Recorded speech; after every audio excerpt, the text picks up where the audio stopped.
All right, what's going on, guys? T Torres back here for another video. So in today's video, we're going to be going over my 1,000 mile review of the GMC Sierra Denali EV. Before we even get into it, absolutely love this truck. All right, so first things first, as you can see, we're at 1,072 miles. I missed the opportunity to take the photo at 1,000. And right off the bat, as you can see, we're getting about 2 miles per kilowatt hour. But that is just the rating for the last mile. First things first, one of the things that I'm not sure I don't like that it's not very intuitive to add stuff here to these extra two switches. There looks like there should be some additional buttons you can put there. I'm starting to get along and learn Google. I'm not used to having that as the map interface, but the only other real downside of this truck is when you spend this much money, you don't get Apple CarPlay or Android Auto. I don't like that at all. Another neat little trick, this actually slides in, and then you can move this back as well, and you get additional storage. I honestly didn't know that until I saw somebody's short form content about that. But enough about that, let's get into the truck, some more of the truck. All right, so the handling of the truck, it rides very well for being on air suspension, air ride. I ride it at the normal ride height. I don't ride it, in normal mode or at the highest lift point at 4 inches above. I believe the seats are comfortable. The heated and ventilated seats do a phenomenal job, doing what they're supposed to do. Never thought I'd ever use the heated steering wheel, but sometimes in the morning, here in Florida, it's been a little bit chilly. When I say chilly, like 50 degrees out, and that's cold for us right now. So check on your Florida friends. It's not supposed to be this cold this early on in the season. So the heated steering wheel is a plus. And like I said, this truck is amazing to drive. We have the FPL Evolution program, which is where we pay a flat fee of $30 a month. We get unlimited charging on the weekends, the major holidays that they have listed, and on off-peak hours between 9 at night to 12 o'clock the next day, we get free charging. So all the 1,072 miles that I put on here so far since the ownership of the truck have costed us $30. And we also charge the Tesla and my truck as well. And unfortunately, you are limited to the power. It's a 40 amp charger. I think it's like a juice box rebranded. In fact, it's a juice box 40 amp, and I think it pulls almost 10 kilowatts. I know for a fact it does right around 9.98 kilowatts. And this big of a battery for this truck, it does about 17 or 18 miles an hour. So it's not the fastest, but it's also not the slowest. And it's nice to only pay one flat fee whenever you're charging. And every time that I've charged on the FPL Evolution program, I usually put in about 80 to 90 kilowatts. So we're definitely taking full advantage of the program itself. Super Cruise has been amazing. Of course, for the roads that it's mapped out on, the roads are awesome. With Super Cruise, we came from a Chevy Bolt a long time ago. We had a Chevy Bolt EUV Premier, and that was our first electric vehicle that had Super Cruise. So we were very familiar with Super Cruise and the one pedal driving and the regenerative button to the left of the steering wheel as well. And then that segues into the next thing. This truck does an amazing job with regen braking. I love it. I have mine set on the hardest setting. Sometimes it could be a little harsh, especially that transition from going from just regular cruise control to back to regular one pedal driving. I don't know. I feel like it could be a little softer whenever you come off of that. It does kind of hit really hard, but that's also how I have it set up. My first long distance road trip will be next month for Thanksgiving. We're going to go home and visit some family. That'll be about 380 miles, 370 miles ish, give or take, one way. So according to, GMC, this truck will do 440, which is big news for us, being able to drive, from our driveway here in North Florida to North Alabama and not ever have to stop. But, we'll have to stop to let the dogs out and all that stuff. I got the NACS to CCS adapter ordered. I used all of my GMC rewards points, so that'll be in sometime next week. So I'm also glad that they unlocked this vehicle to be able to charge at the Tesla superchargers, because I'll tell you what, Electrify America needs to step their game up. Their downtime on their chargers, or their uptime, it's a hit or miss. And when you get there, are all the stalls going to work?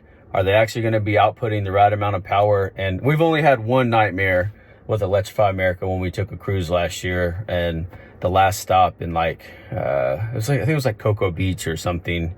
There was 4 stalls at a Sam's Club, but only one 150 was working, and it was only outputting max 70 kilowatts. So the infrastructure, as far as CCS driving, they got to figure something out, because a lot of people realize the infrastructure and the reliability of these chargers just aren't quite there yet. So being that this is, an 800 volt Architect, the max charging capacity, depending on your state of arrival, is 350 kilowatts, which is amazing. I think I'm absolutely going to freak out when I see the truck pulling 350 kilowatts. That's going to be amazing, because the ID4, I think, did 170, 180, but when the charging curve hit, it would fall off pretty hard. And then, of course, the Tesla does, it can do up to 250, and they're really good at doing that stuff. The heads-up display, I think, is awesome. I always leave my HUD on. I like that it shows you the maps. Sometimes it'll think you're getting too close to a car, and it'll flash and do the red braking light. But I think if you're in the market for one of these trucks, I really think it's an amazing vehicle. I think GMC knocked it out of the park. Being that these are 24s on 35s, the truck still rides amazing. And I'm on the GMC EV Facebook group, and it's kind of weird. Some people aren't getting their tunnel cover, or the dealer's not installing it. And I went to Lowe's yesterday and had about 1,000 pounds of bricks back here. The truck did great. It had a little bit of a squat, but all I had to do was air the truck up, and it was just fine. And there is already a sorry for the wind out here if you guys hear it. There's already an open recall about the bulb density, the running lights not being bright enough. I'm not too sure about that, but I called my local dealership, and they said it's the truck's so new that those parts are on back order. The only other thing, and I understand why they did this, was whenever you open the frunk, as soon as you let off the button, that's exactly where the frunk's going to stop. So say you're using the power, I get it, they don't want you to smush your power cable and all that stuff, but I wish you could just hit it once, open it all the way, hit it again, and it would close all the way. Just very minor, small complaints. Other than that, I don't like that you can't use your fog lights with auto high beams, but the truck factory lights and fog lights are also phenomenal. Also, the front 2 windows, actually all the windows are going to get 5% tint. We're going to get the front windshield tinted, and then of course we're going to get the roof tinted. It lets in way too much heat. I think they could have done a better job about that. I've yet to sit back here, but we did take some folks to a hockey game last night, and mind you, I'm 6 foot. The headspace here to be 6 foot is great. I actually feel pretty comfortable. And then you also get back here, you get heated seats, USB Type-C, and then you have an actual house outlet back there, and it shows you the green light, and whenever you use it, it clicks on. You got some storage here Now I have not unpacked everything in the back and let the seats out, let the back glass out, but I think when it comes, I'll make some content about that. And the stereo, the Bose, I think it sounds good for what it is, but I think they could have done a little bit better. I just don't think it's nothing crazy. But in the back seat, back here under this seat, there's a Bose subwoofer. Don't get me wrong, it sounds good, but I think for this price point, we could have done a little bit more. Just to show you all, this is how I have my driving mode set up. On steering, I have it in Tour, suspension Tour, so I have it on a really nice soft feeling. I have my acceleration feel on adrenaline, of course, why not? Motor sound, I have it on Sport just because I think it sounds cool. And then, you know, of course, when you hit this, you get that cool animation, and then you get the Thor's hammer up here in the dash, and it unlocks all the power. Now, I will tell you, there is no reason a truck should be this fast, especially whenever you're in Thor mode. I think GMC does the 0 to 60 in 4.5 or 4.6 seconds, and you feel every bit of it. This truck is heavy. There is a little bit of torque steer whenever you do it, but we're definitely going to test out the 0 to 60 with the drag gear to see if it matches up with what they advertised. Like I said, I can't remember if it was 0 to 60 in 4.5 or 4.6, but you can't do nothing but smile, because there's no reason a truck this size should be this fast. I don't understand.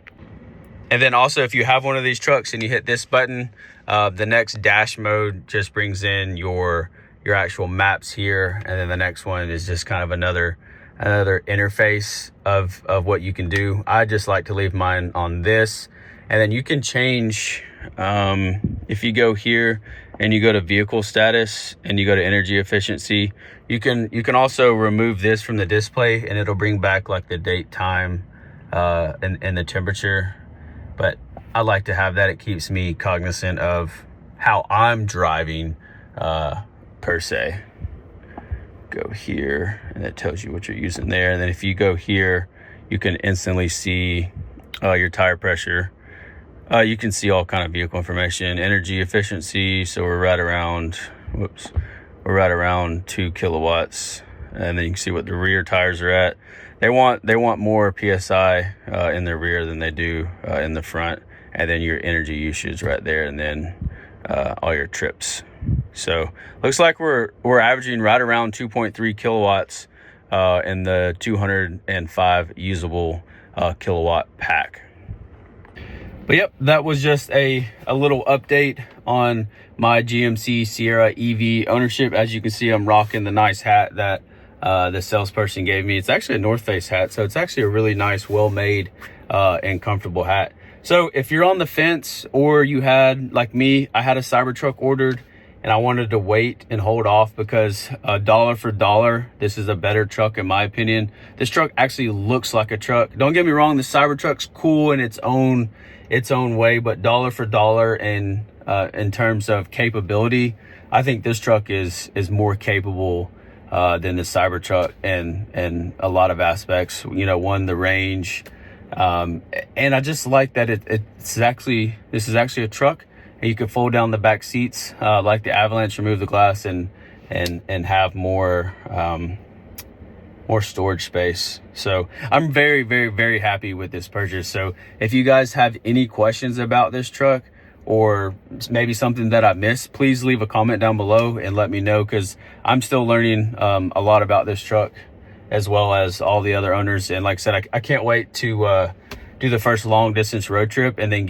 arrive on a low state of charge, like 10% or lower, and then see how the charging curve is going to work. And I really want to see the truck pull 300 plus kilowatts on charging. But that's all the time we have for today's video. So if you are new here, please hit that subscribe button, turn on your post notification, leave this video a big thumbs up. Even if you didn't like today's video, leave it a big thumbs up. Thank you all so much for watching. I'll catch y'all in the next video.